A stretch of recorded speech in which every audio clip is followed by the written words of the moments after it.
So, we will begin with a brief review of what we discussed in the previous class, especially with respect to how the solution behaved for a linear element.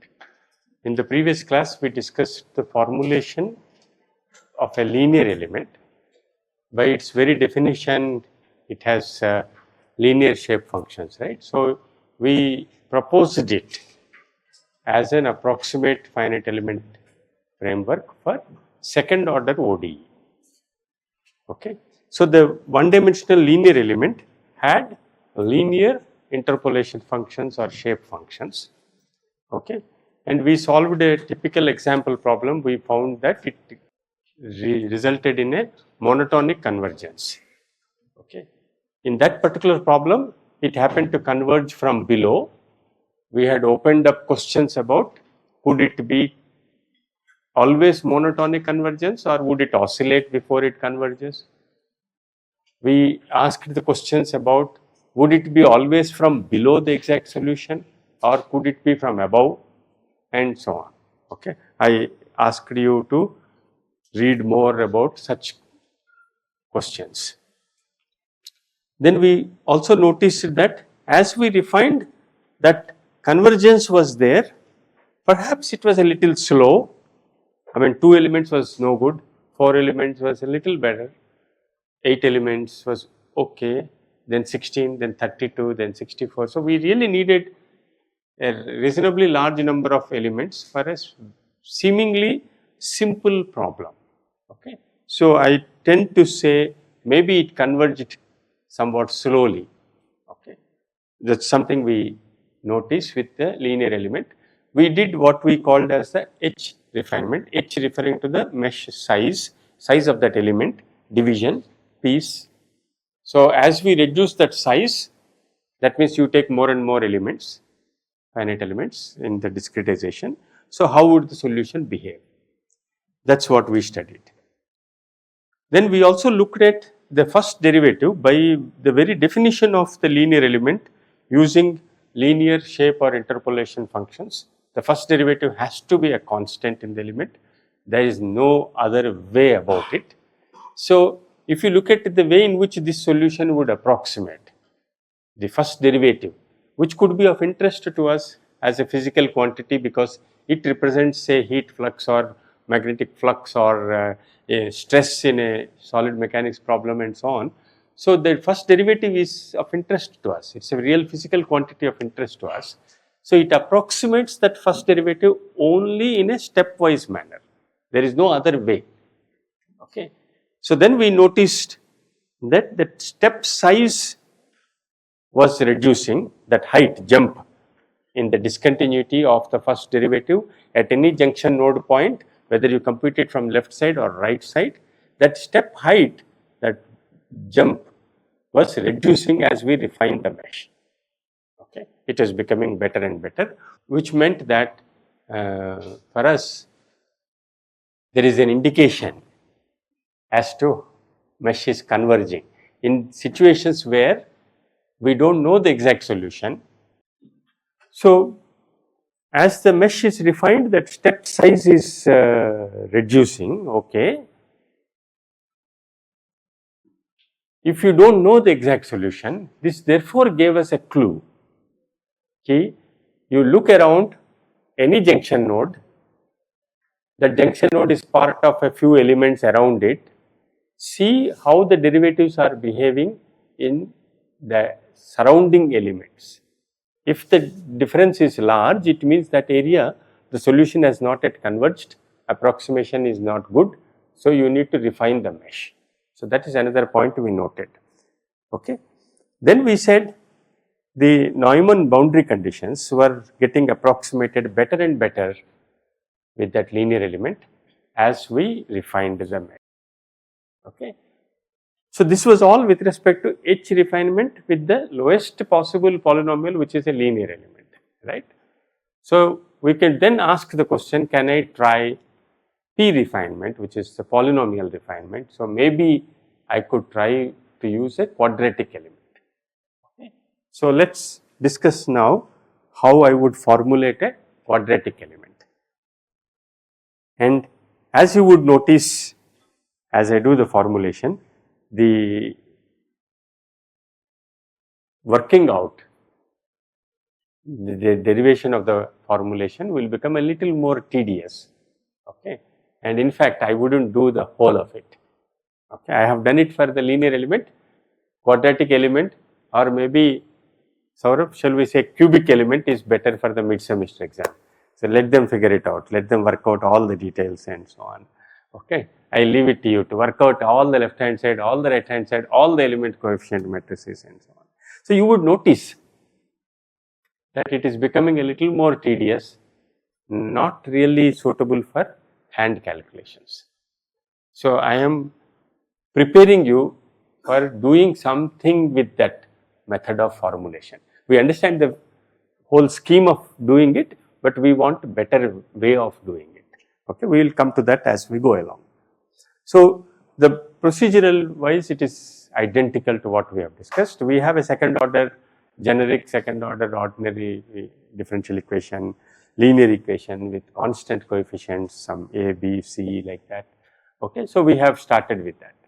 Then we wrote the strong form, then we wrote the weak form, then we wrote the weak form as a summation over n elements. So, you would notice that given the differential equation, this slide, whatever is contained in this does not change now, irrespective of what is the element I am going to use, what is the physical problem I am going to solve. If this is a differential equation captured in this generic form, then this method works, this template is applicable.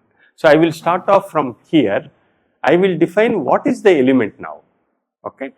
Earlier we discussed using the linear element, now I am going to propose a quadratic element. If I am going to propose a quadratic element, what would be the shape function or interpolation function? It has to have quadratic terms, right. So, I am going to do that. How many, what is a quadratic in x? C0 plus C1x plus C2x square. That is exactly all that I would do is that. So, let us see how it will look like. So, because I have C0, C1, C2, I will now need a 3 node element, okay. So, I am going to say some 3 nodes I, j, k I have called, you can call them 1, 2, 3, whatever, L, M, N, whatever you want. I and k are the two ends of that element, that is defining the length of the element. J can be actually anywhere in the element, okay. So, in fact, it is for those of you who are interested, you can see what would happen if J is perturbed around, okay. What kind of shape functions can you get? Is it possible to get something sharper variation than just C0, C1x, C2x squared by moving around J, for example, okay. So, think about it. There are again research papers really related to that, you can take it up as your research paper reading assignment. I have posted in today's morning, I posted one paper combining finite element analysis with neural networks. In a machine learning framework, you can do finite element analysis. So, this paper is probably last year 2024 if I remember correctly, okay. So, it is dealing with combining finite elements and neural networks. So, we are talking about what are PINs, physics informed neural networks. Again, there are variations in that, what type of physics, how the neural networks is defined and so on. So, you could take up some such papers also for your research paper reading. I had also given on Moodle some suggestions for course project in case you are still looking around for project type of work. Since this is the season of US Open, you can think of tennis, how the tennis ball moves, it could be a nice CFT analysis, it could be how the tension in the strings of the racket will influence the motion of impact. Okay. If you are looking forward to the Asia Cup, is it? So you can take up cricket, no problem. Or you could take up some sports injuries. In fact, actually even in sports, even in the more traditional sports, if you look at the archery game, you have any idea how much the bow used in the archery costs? 10,000 what? 10,000? 10,000 per arrow. I am looking at the bow because that is the fellow that bends and gives something to the arrow, right? How much would that bow cost? Google it, find out. What would an Olympic champion's bow would cost? There is so much of engineering into it. We normally don't discuss this.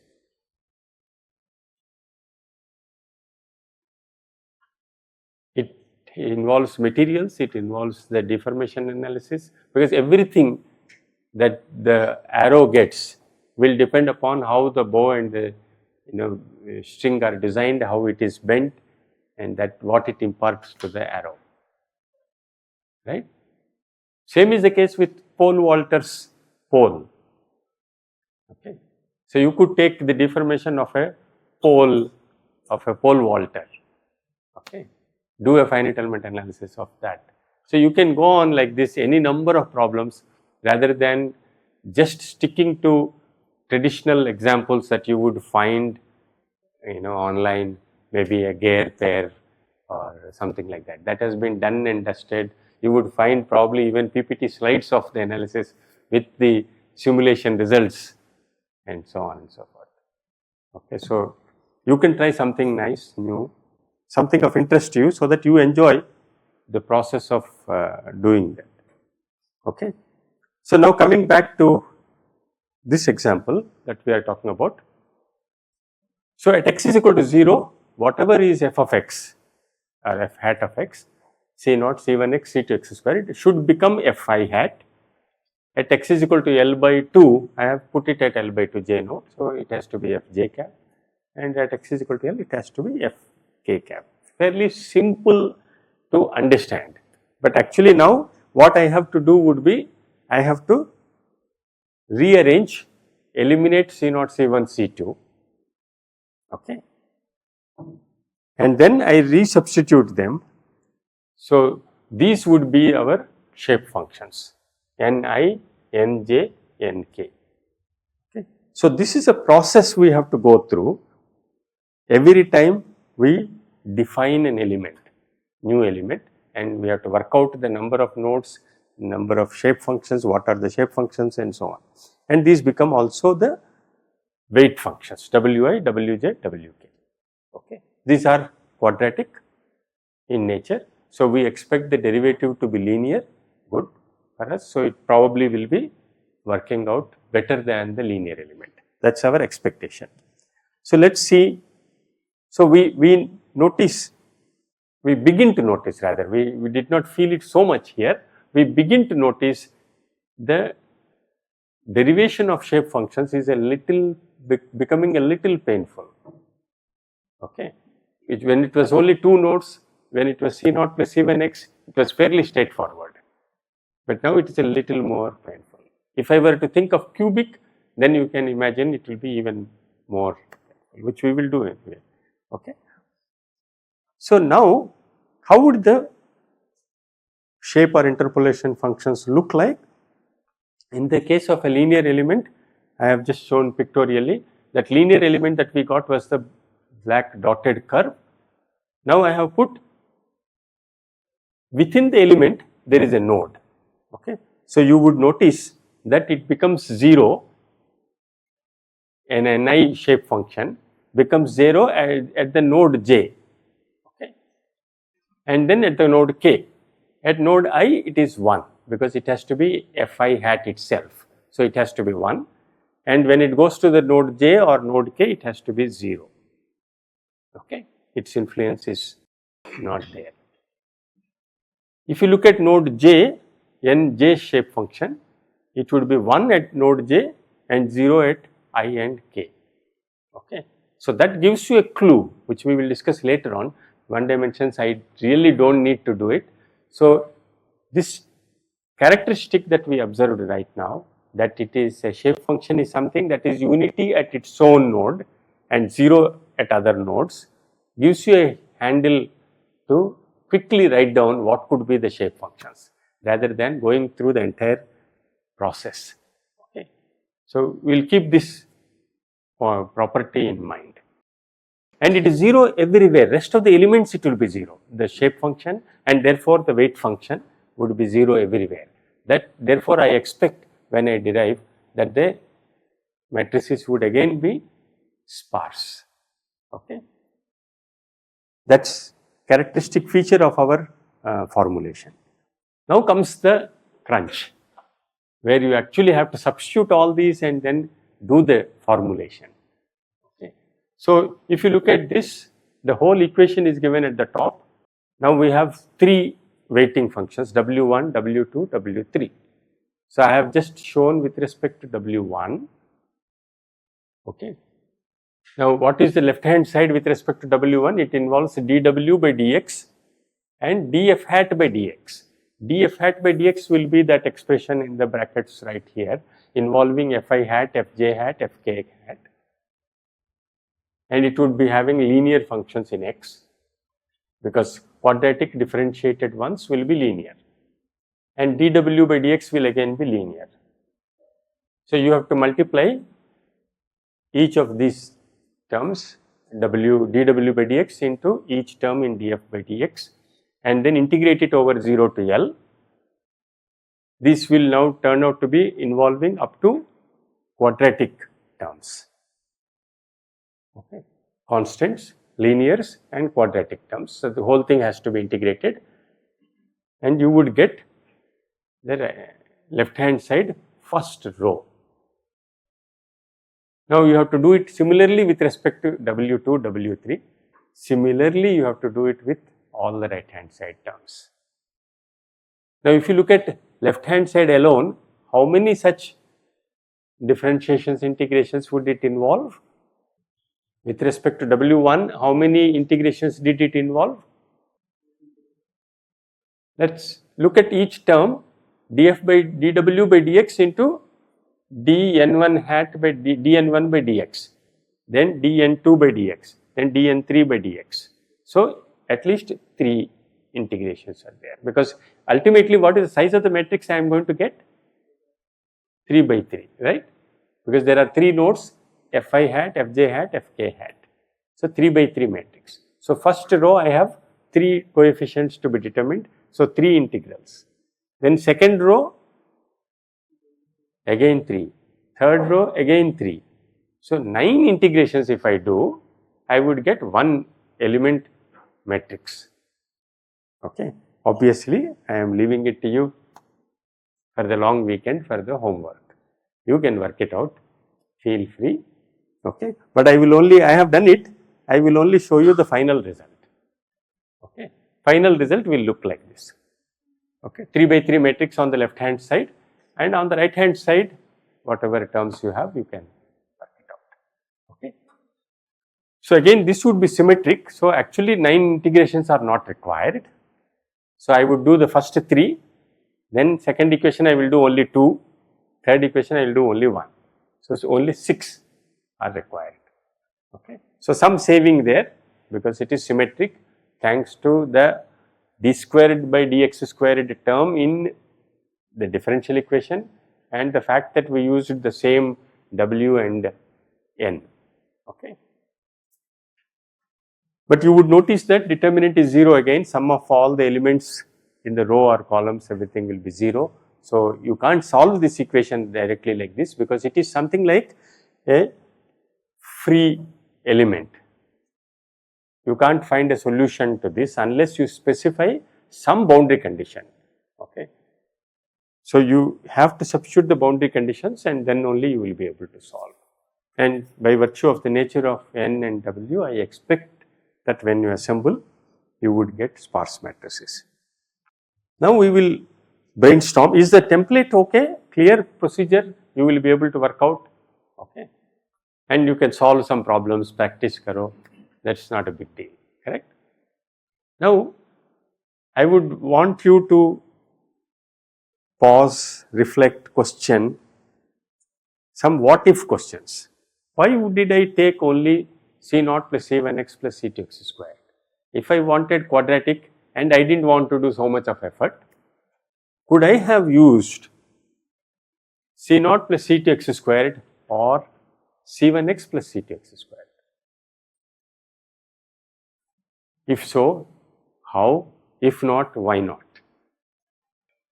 So, let us take C0 plus C2x squared, or whatever you like, C1x plus C2x squared, whichever, what do you like between the two? C1x plus C2x squared, he says. Okay. So, C1x plus C2x squared. Could I take that and proceed with the two nodes? Because C1 and C2 only are there, two nodes. Could I have done that? And if I could have done, why did I not do it?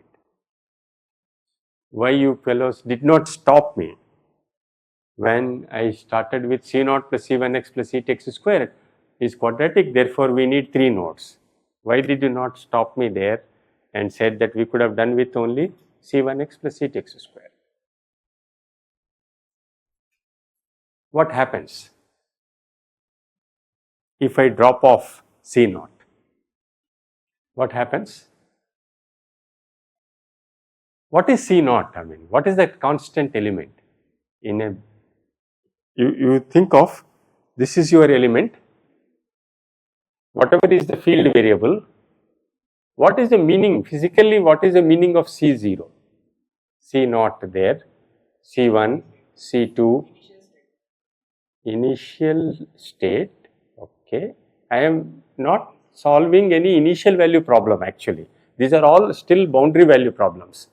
Time is not at all there for us, okay. It's only boundary conditions are there, boundary value problem.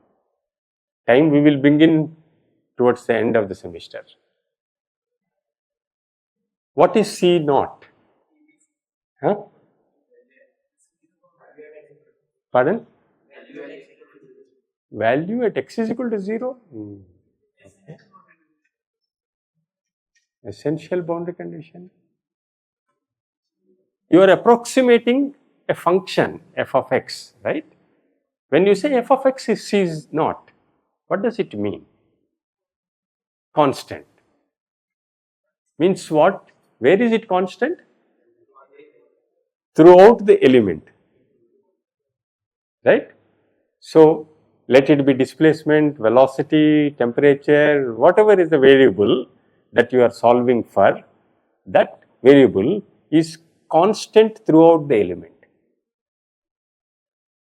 And now that I have knocked off, C0 I have knocked off, correct? C1x plus C2x squared I am taking. So, what would be intuitively, I mean we can do the formulation, we will get what would be the size of the element matrix? 2 by 2, okay. You can do that and you can complete and you can even try to solve an example problem. Same example problem that Saurav has taken, you can try to solve it. You will get a solution. See, I keep on emphasizing this point that once you are decided that you are looking for approximate solutions, there is no one answer. You can try with C1x plus C2x squared, you will get some approximate solution. You try with C0 plus C2x squared, you will get some approximate solution. We tried with C0 plus C1x plus C2x squared, we will get another approximate solution. Okay, there is nothing like the solution now. Okay, fine. So, you could do that, but before you do, without doing it, just do a thought experiment. What do you suspect would be an issue, if at all, or everything will be fine? The fact that my element now, constant variation of, I mean, there is I can't use constant variation, it cannot model the variable to be constant in that element. Okay. Could that lead us into trouble? Could you think of a situation where this could lead us into trouble?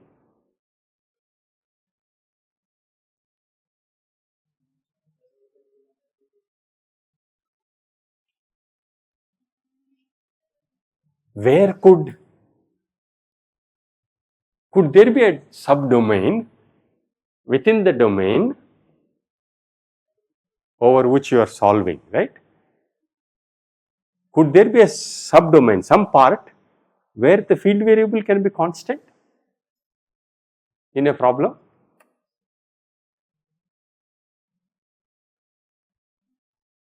Yes or no? Yes. Could you think of an example like that? Not you, Saurav, not the TAs. Yeah. We consider like the reservoir, like it will be constant, right? So that's why we need to go for constant. So the Reservoir? or a seed like It would not be constant. Yeah. It tries to maintain the pressure in a line, hydraulic line. Okay. or you can take like a state, like where from one state to another state we go, right? So the state where it is stable, that is like water. Yeah. No, I am not becoming anything here. I have already become. So this is a steady state problem. Okay, I am not water becoming ice, water becoming steam. No, I am not modeling that type of problem now. Okay, as of now. Pardon? Yes?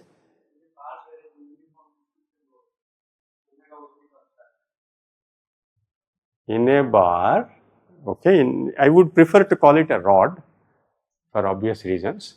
So he is saying that there is a rod, okay. Let's say at one end you are holding it. Okay, now what do you want me to do? Okay, load will be constant, but where will I apply the load? Throughout I apply the load. Okay.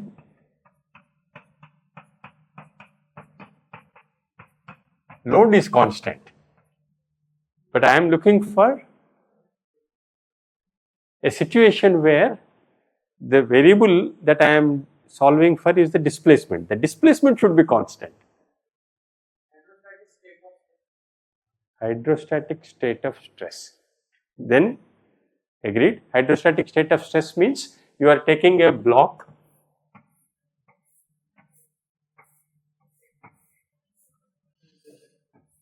okay, you are applying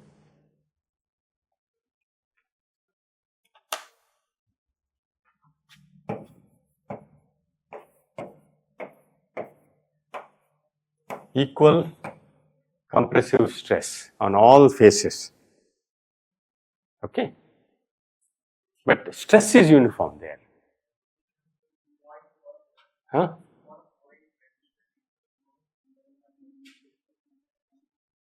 Yeah, I mean, you don't need to actually complicate it. Even here you would find a situation. What should be the load here?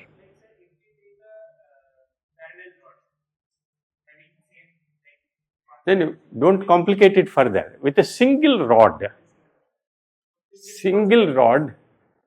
how will I load it such that displacement will be constant for some portion?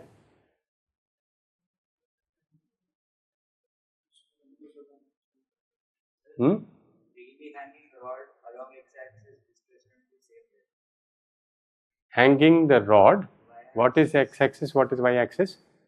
Y-axis is along the rod.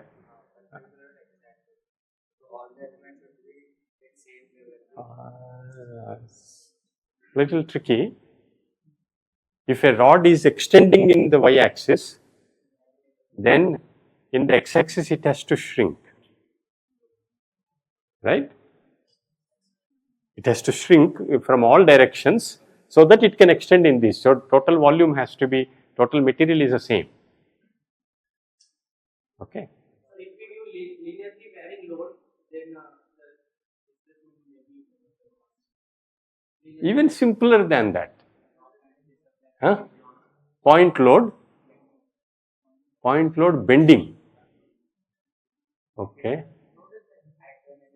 Point load is fine. Point load is fine, you are there.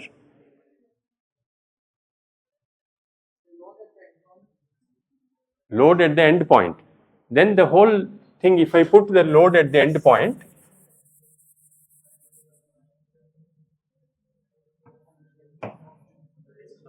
then all the points would move by some amount or the other. What if I keep the point load somewhere here?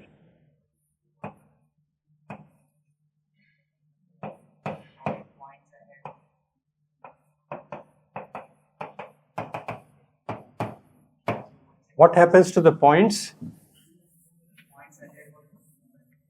The points between A and B. What would happen? Same deformation, right? So, simple situation where in reality the problem admits solutions with constant field variable in some portions, and your finite element cannot permit C naught hai nahi hai. So, C1x plus C2x squared. So, your finite element will insist that no, I cannot allow you not to have deformation.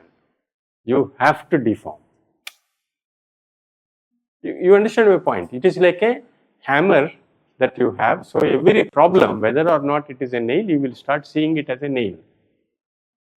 Marna hi hai, because I have hammer. I only can permit C1x, C2x squared, linear and quadratic. I cannot permit constant deformation at all. So, I cannot allow the system to behave like this. No, this is not possible. You can't behave like this because I have developed the finite element, okay, which has linear and quadratic only. Okay. So, that is a problem for us. So, that is the reason why we had to put C naught always, so that you will be able to model. Now, imagine an even more day-to-day common problem, okay, of an aircraft. Okay. Aircraft is a free body in space, right? So, when it undergoes structural deformation, it is all relative to one part, relative to the other part.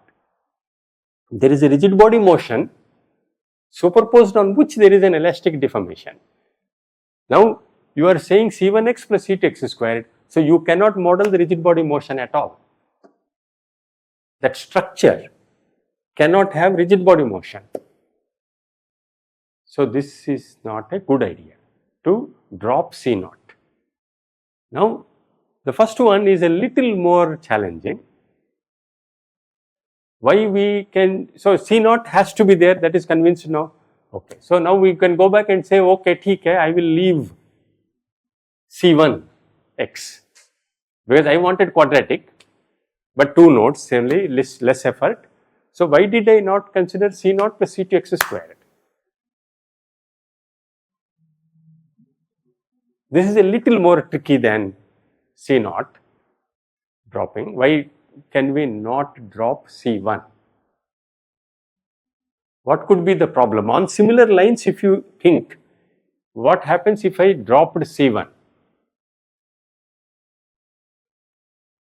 Think in terms of how was the derivative, first derivative of linear C naught plus C1x? Constant.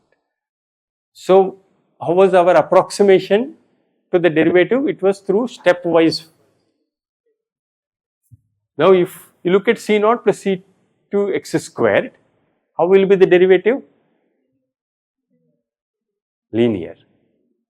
What is the linear function that you get if you differentiate it? C2x. Okay. So, note down, it is C2x. C to x, and x varies from 0 to L in that element. In any element you take, so if you want I can write it as a small x. I wrote it as big X because you can see it on the board, C to small x. Okay, x varies from 0 to L. So, what is the nature of variation of the derivative over a finite element mesh now? Come on, relax. Would it be linear? In a finite element mesh, in an element it is linear, x is equal to 0 to L, then next element, again it has to be from 0 to something, then third element again it has to be from 0 to something. So, how would the derivative look like? So, it would be, if this is a finite element mesh, okay, how would it be?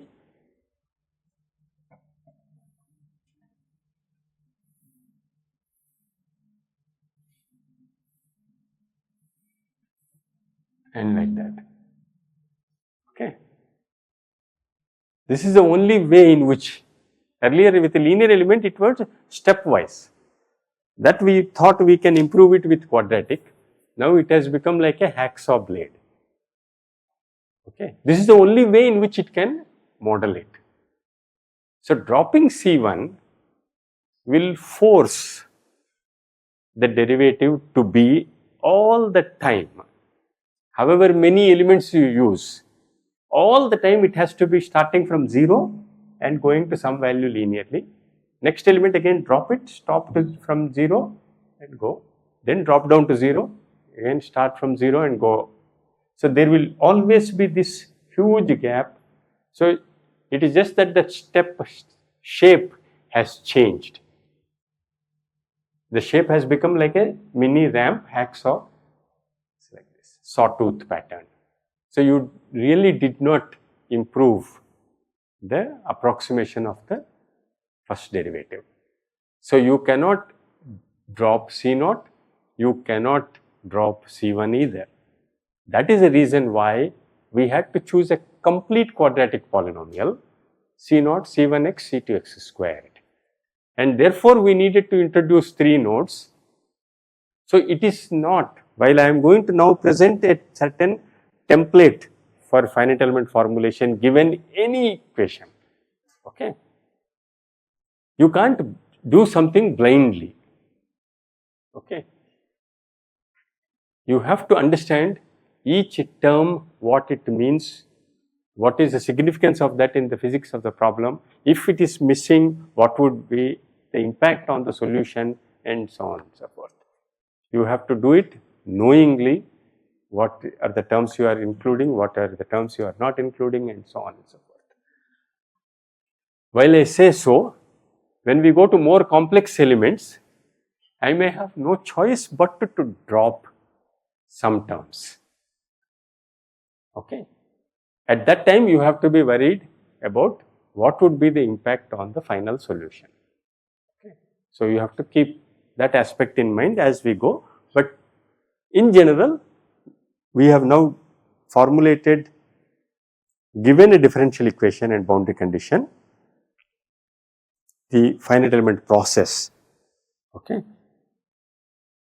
We write the strong form of the differential equation and with the boundary conditions using a certain assumed trial function, okay, f hat of x.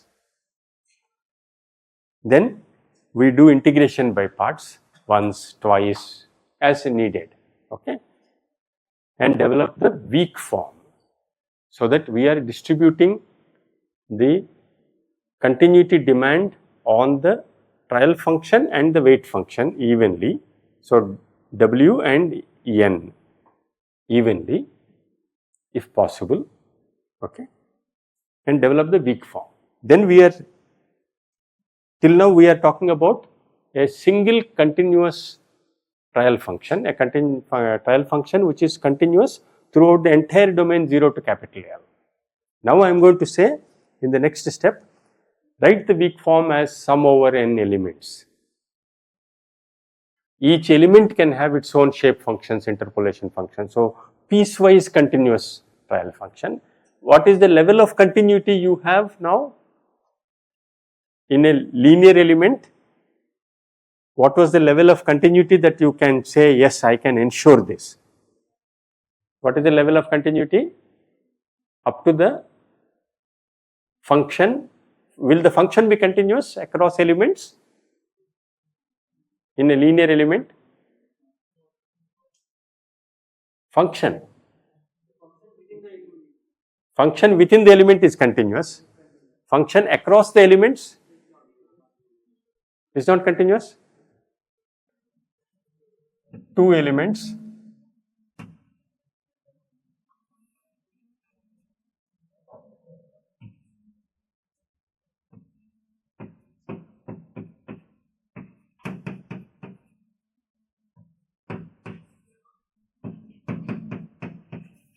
ith element, I plus 1th element. So, if I think in terms of f hat I plus 1, f hat I plus 2. Okay. Now, is the function continuous within the element? Within each element, yes. Okay. So, the value of function is something like this.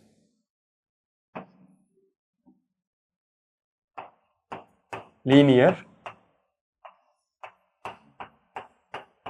So, it is continuous within an element. Across elements, is it continuous? Function is continuous. Is the first derivative continuous? No, because it would be something like this.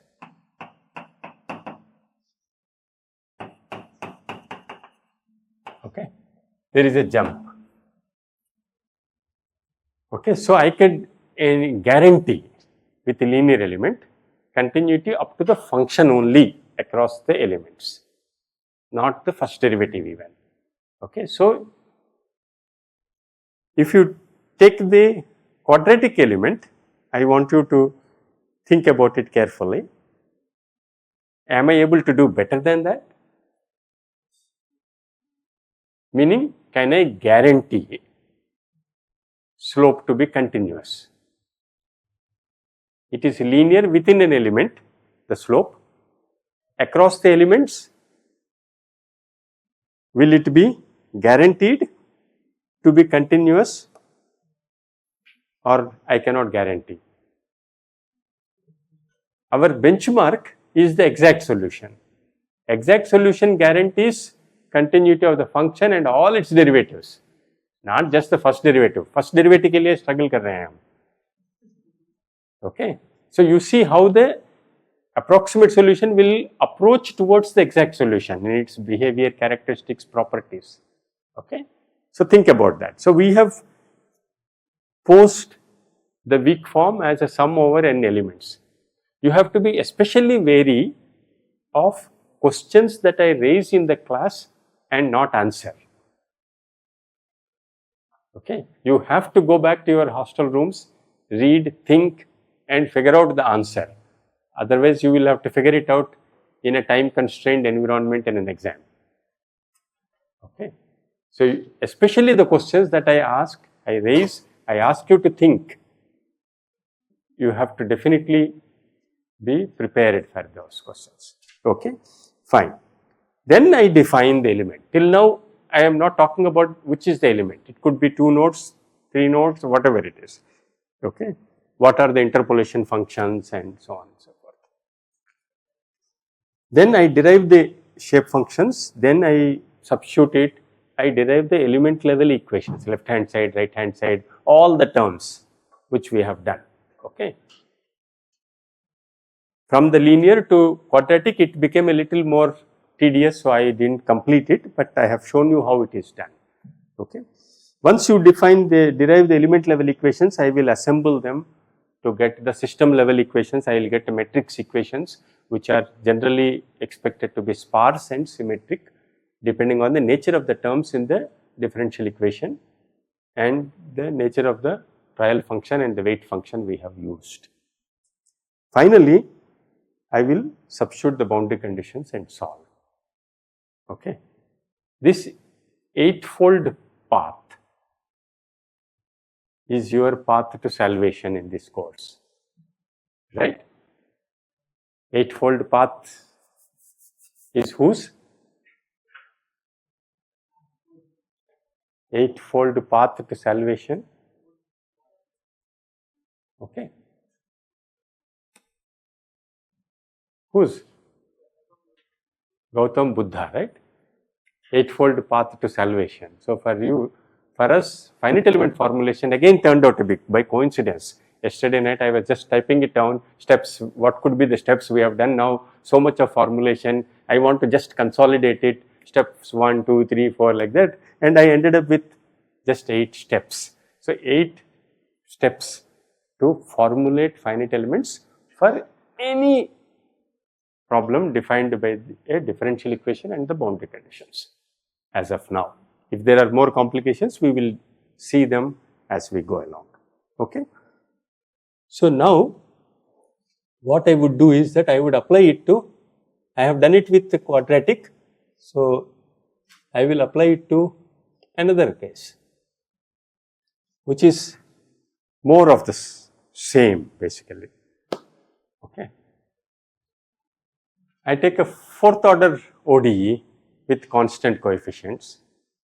Okay. Let me see if my template works or not. The 8 steps that I have put, would it work or it will be a problem? Okay. So I wrote down the generic 4th order differential equation. By writing the differential equation itself, I became tired. I didn't write all the boundary conditions. I just said 4 boundary conditions. Okay. Let's apply the template. After the differential equation and boundary conditions, which was the first step, I have to do the second step, strong form weighted residual, which is integral of w of x with some term temporary solution, trial solution f hat of x. So a times d4 f hat by dx4 and all other terms dx equal to 0, and the boundary conditions continue there. So this is our step 2, no problem. Then I come with step 3, which is weak form integration by parts. I started with the first term WA d4 f hat by dx4 dx. So that becomes, if you do integration by parts once, then you will get this dw by dx, but the other term is d cube f by dx cube. So it is still not evenly matched.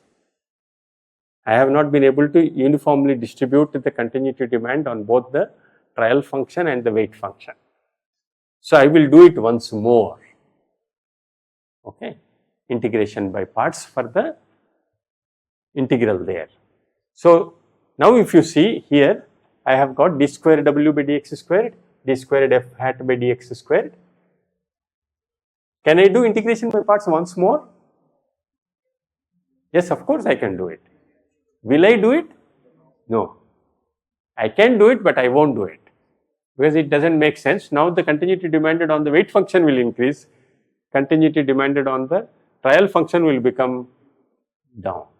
So it doesn't make sense for me. So I will stop here, even though I can do further integration by parts. So I will stop here. Okay.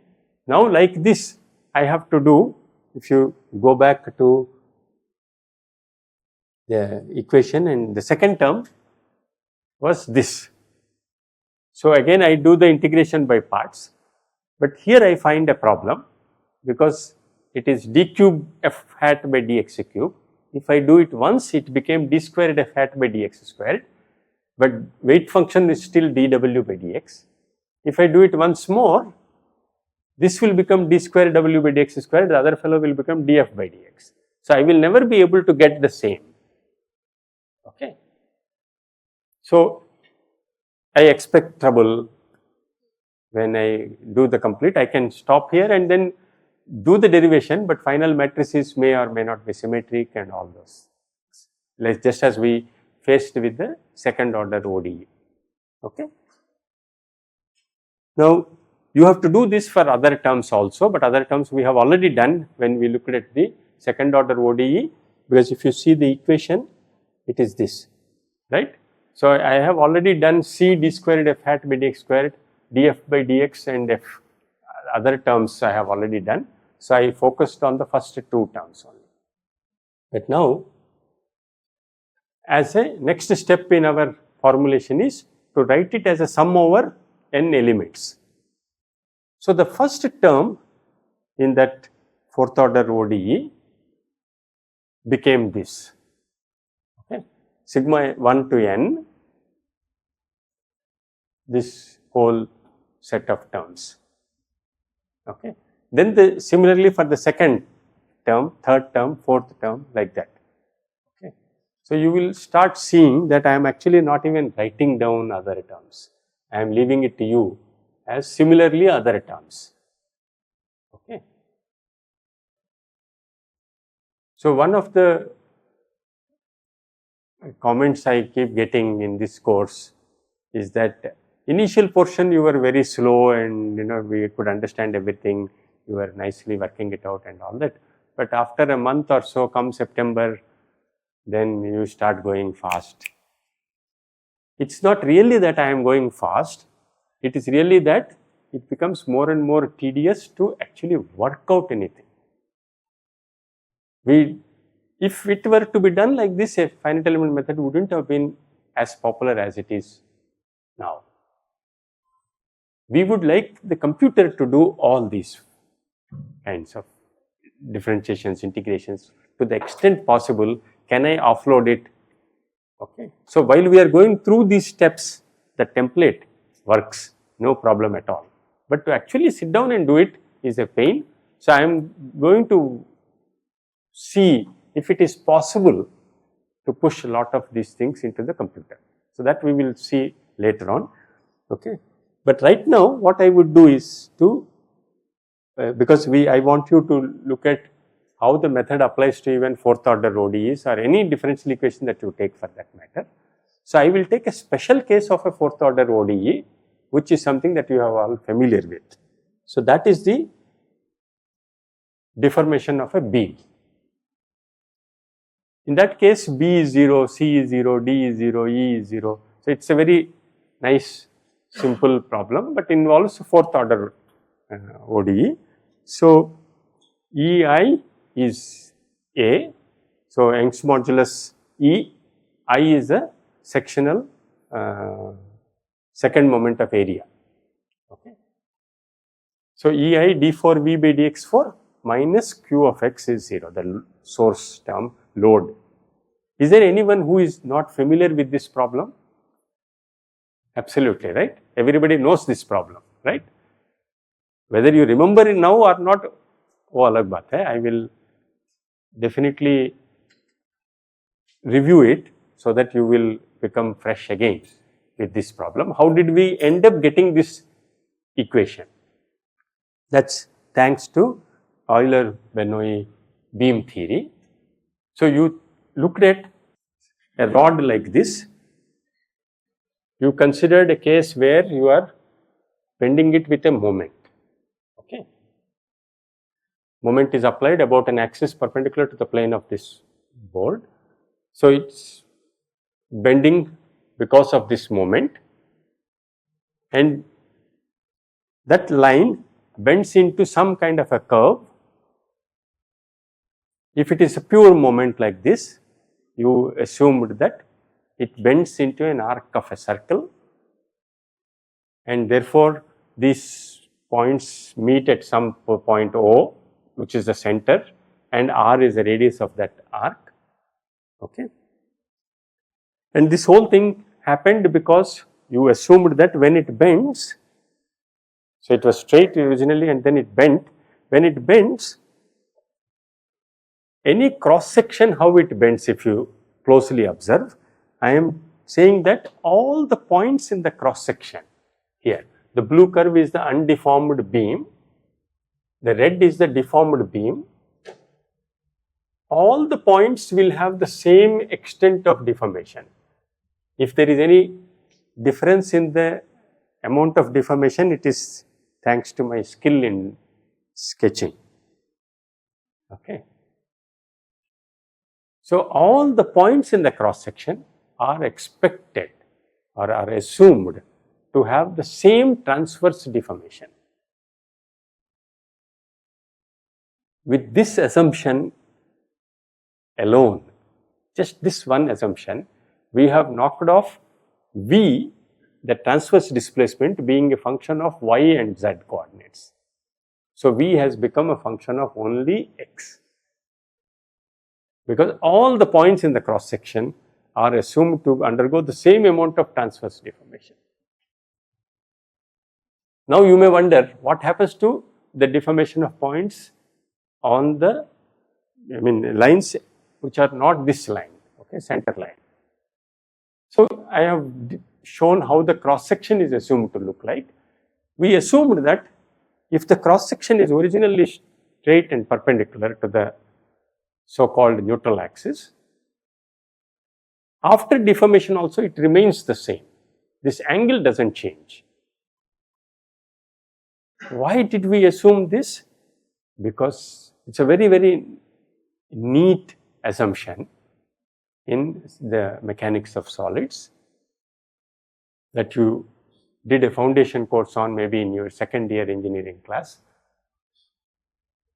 Because this will just remain perpendicular, it would mean that the cross section has just simply rotated about an axis perpendicular to the board, about the same axis as about which the moment has been applied, and most importantly, any point other than that center line, neutral axis, would have deformed by an amount approximately equal to minus times y, that coordinate, y coordinate, dv by dx. Okay. Would it deform like this? No, I do not know that. It is our assumption. This is what I keep telling, that when we look for exact solutions to differential equations, you got this nice little differential equation because you made these assumptions. Otherwise, you did not have this. Okay. For example, if there is not just this bending moment, but also a shear force, then there is less reason to, strictly speaking, assume that the cross section would have simply rotated. That rotation is easy to imagine because of the bending moment. But if there is a shear force, you would assume that why would that 90-degree angle remain 90 degrees? You would question that. Possibly because the nature of the shear force is to distort a 90-degree angle. Okay. So, this 90-degree angle would have been something else. Okay. Then the differential equation would not be this. Okay. So, when we have been looking for exact solutions to differential equations, you must always remember that there have been lot of simplifying assumptions which led to such nice differential equations for which you are able to find exact solutions. Or reverse, if you think of, because you wanted to get some decent solutions, because you want to be able to design structures, bridges, bullet trains, satellites, missiles, whatever. You have to design them and make them operational. You need some solutions to work with, and then you made some assumptions to come up with nice looking mathematical models and got some exact solutions. Okay. Of course, in order to be able to design with all these constrained environment, what did you invent? You invented something called factor of safety in your design. Means what? Actually, it is a factor of ignorance. I have made lot of assumptions, Baba. I don't know how good those are. So I am actually going to multiply whatever result I am going to get with a suitable factor, because the loads may be different, the structure may not behave like this, etc., etc. For every problem you can imagine, you can come up with this type of a factor of safety, which provides you a safety net. Okay. So this is an important thing for us to be aware of, because in this problem, unlike the previous problem that I talked about, second order ODE that I discussed at length, in this problem, boundary conditions on V as well as dV by dx become Dirichlet boundary conditions. That's important to understand. Physics wise, why dV by dx? Because it is that extent of rotation, and that defines how points other than those on the neutral axis will undergo deformation.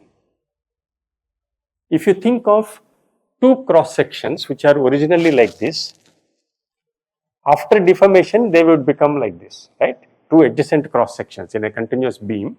So they were originally straight like this and perpendicular to the neutral axis. Then after deformation they have become like this. If this extent of rotation is not the same from the left side and the right side, then what would have happened is they would have become like this. So some points will overlap, some points will be opening out. So dV by dx in this case is actually a measure of displacement, and so specification of not just V but dV by dx is also an essential boundary condition for this problem. You cannot violate it. If you violate dV by dx continuity, if you don't satisfy what is dV by dx at left side and right side, khatam. Then you have violated, it is not an admissible solution only. Okay. You have got to make sure dV by dx is continuous. In the previous example, okay, second order ODE, f hat of x was continuous, was essential for me. df hat by dx, first derivative is representing stress, which is like a force, heat flux. Any deviations in that, if it was desirable, it was f hat was essential, df hat by dx was desirable. In this case, V and dV by dx are both essential. Correspondingly, d square V by dx squared and d cube V by dx cube are the shear force and bending moment, or other way around, bending moment and shear force. D squared V by dx squared is bending moment, d cube V by dx cube is a shear force. That is desirable. If you are able to make sure that they are also continuous and all that, very great. Then you would get closer to the approximate solution, okay, I mean exact solution. Okay. But V and dV by dx are essential for us. So Dirichlet and Neumann boundary conditions. So again I am emphasizing that even though it is a computational method, you can't do it blindly. You have to understand the problem physics, problem maths. Okay. If you look at J. N. Reddy's book, he discusses what are called primary variables, secondary variables. Given a differential equation, what would become Dirichlet boundary conditions, what would be Neumann boundary conditions, or essential and force boundary conditions. Given a problem, how do you identify these, and so on and so forth. But I am trying to explain to you for a known problem, from the physics of the problem, so that you will be able to appreciate that you need to understand the problem. It is not something that just because we have written down 8 steps, I will do whatever I want, however way I want, I can define the finite element and then go ahead and do it. Because if you see this case, I was able to get it to d squared w by dx squared, d squared f hat by dx squared. Then my friend Ansari sitting there, where are you Ansari, right? You are Ansari, right? No, where is Ansari? Okay. So anyone some name who is present in the class? Vinod, are you there? I don't remember. Any other names? Bharat, are you there? Some name you tell, yeah. Rao, Cyan, anyway. So supposing he thinks of, because I have d squared f by dx squared, can I use a quadratic element that I have just formulated, 3 nodes, I, j, k, fi hat, fj hat, fk hat. Same problem, no? There also you had d squared f by dx squared. So I have reduced it to d squared f by dx squared. Okay, when I brought it down. So this, when I differentiate it, it will be constant. So be it. It's not 0, right? So it's a constant. So can I use quadratic like that? So it appears like you could do whatever you want, as long as you do that 8 steps. ऐसा थोड़ी होता है. You have to understand what is the problem that you are solving, why something is done like that, why something is not done differently, and so on. And then you do whatever experiments you want. So when I go through the steps, weighted residual form, and then the weak form as a summation over n elements. So this is the bending moment and this is the shear force terms. Okay, fine. So my element, by virtue of all the discussion that we have had so far, beam element has to be like this. I have to ensure continuity of the first derivative across elements.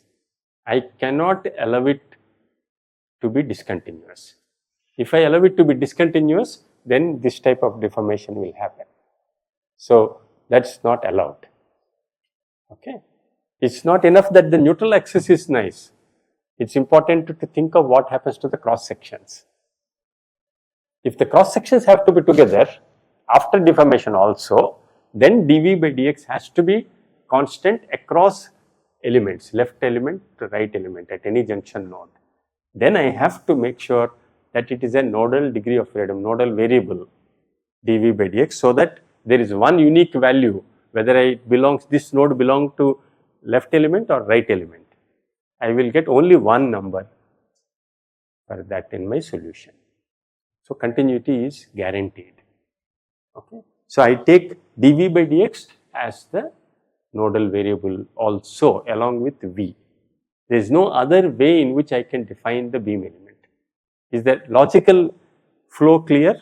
Why beam element I had to be like this? So it is not merely that I am using the template for this differential equation. Okay, I took this special case to highlight how you need to apply the template of 8 steps. Okay, with lot of care and attention to details. What is the problem you are solving? What are these variables? What do they mean for the physics of the problem, and so on and so forth. So once you have defined it, then the job is easier. Rest of the job is easier. So now that I have 4 values, V dV by dx, V dV by dx. So I have 4. So I have to fit a cubic polynomial, a0, a1x, a2x squared, a3 x cube. Okay. So these are the 4 conditions I will get at x is 0, Vi and theta I, Vj and theta j at x is equal to L.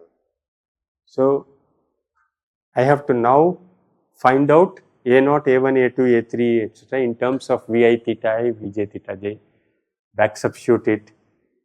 Okay. So you can do it.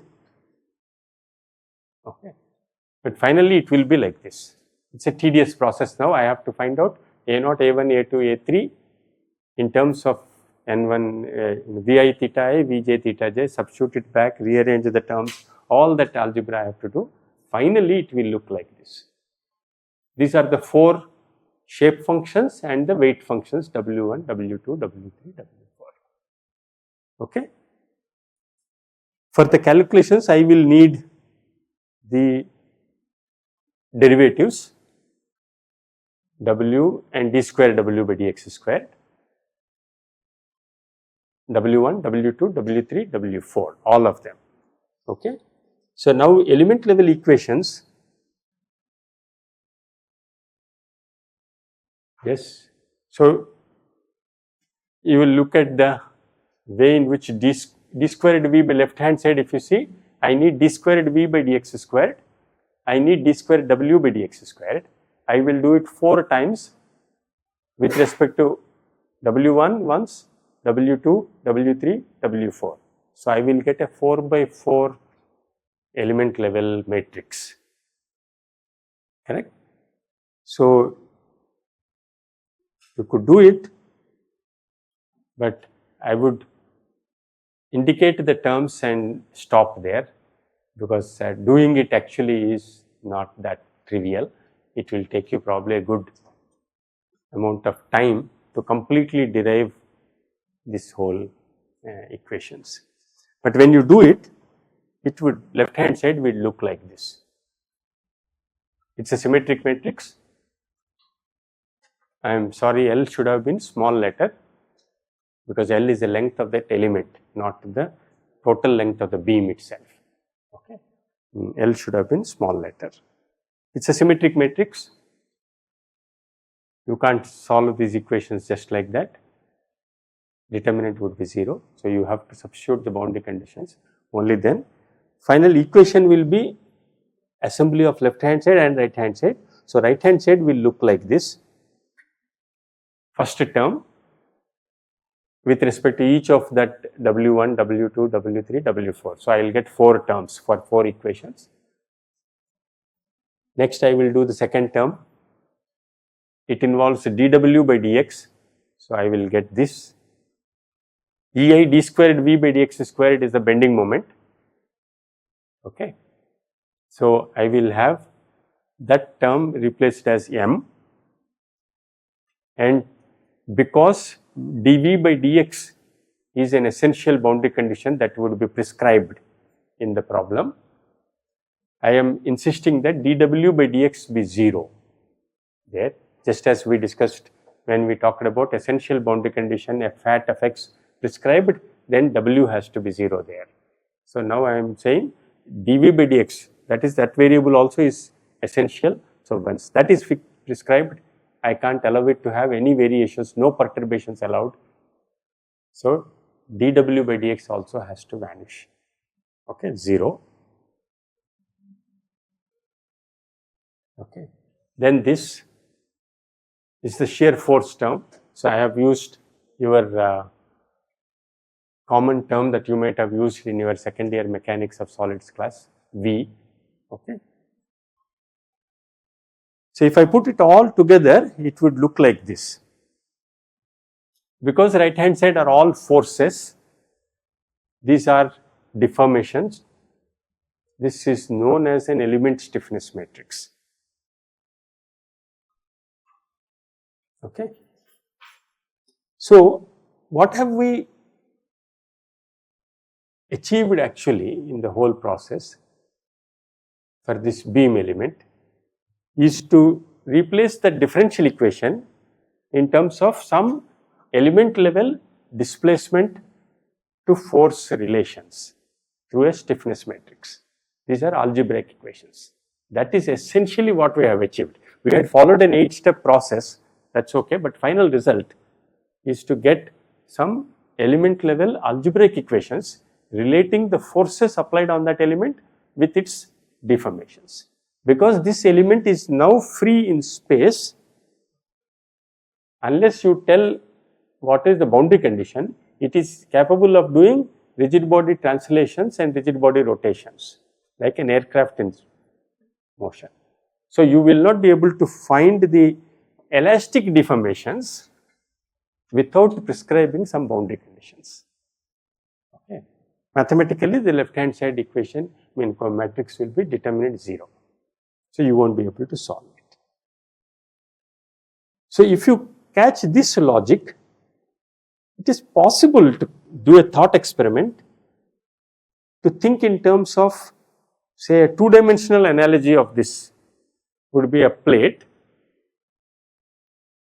Now, it is not easy to bend this, maybe. Let me see if I have a piece of paper in my bag. Okay. So, this piece of paper, which is a 2D analogy of that beam. Beam was 1-dimensional. Now, this can bend like this, correct? It can also bend like this, it can twist, okay, all this it can do. So that's why you would see more deformation degrees of freedom, rotations about x-axis and y-axis, and then transverse displacement, and in plane displacement if you want, okay, along both axes. Ultimately, if I do a finite element analysis formulation, I should be getting an equivalent set of equations. Now, if I take 3 noded triangular element, each node has 3 variables, transverse displacement and rotation about 2 axes. Then I should get a 9 by 9 matrix relating nodal displacements to nodal forces. So, it is possible to do this. We will not be doing it in this course, but interestingly, why I put this here is that one of the early books on finite elements, is actually called Theory of Matrix Structural Analysis. It was not yet called finite elements. It is called Theory of Matrix Structural Analysis, because ultimately what we are getting is Ax is equal to B kind of equation, x being displacements, rotations, whatever, generalized displacements, and B is the right hand side generalized forces, A is the coefficient stiffness matrix, Ax is equal to B. So, it is an interesting book. I think it is in 1968. Okay. I hope it is available in our library. Those of you who are interested can read it. When I was a student like you about 40 plus years ago, I studied this book. Okay, it was in IIT Madras library then. I had studied this book. Very interesting, nice way of representing matrix level, matrix form of equations. So, the concepts are similar, but their emphasis was to derive for structures this type of matrix equation Ax is equal to B. Then whatever was the method suitable for that type of problem were adopted, which is what I would discuss next. Okay. But only when FEM was recognized to be a generic tool, not just necessarily for structures, that you are trying to get Ax is equal to B, you can get Ax is equal to B for any problem represented as a differential equation, and you could work out this stepwise template. Then the applications exploded. You were able to solve not just structural problems, but any problem of engineering science stated as a differential equation with boundary conditions. So, then it became heat transfer karo, fluid mechanics karo, electromagnetics karo, motor design optimization karo, whatever problem you were thinking of. It is not just structures. Then the method exploded. But what I would do now is to kind of focus more on the other method of formulating, or rather the origin of FEM, original method by which FEM was formulated. So, I will look at that. So, we will de-emphasize this mathematical problem being represented as a differential equation, but I would ask, if the mathematical problem was not posed as a differential equation, how would I develop finite element formulation? Okay, that we would do it in the next class. Okay, thank you.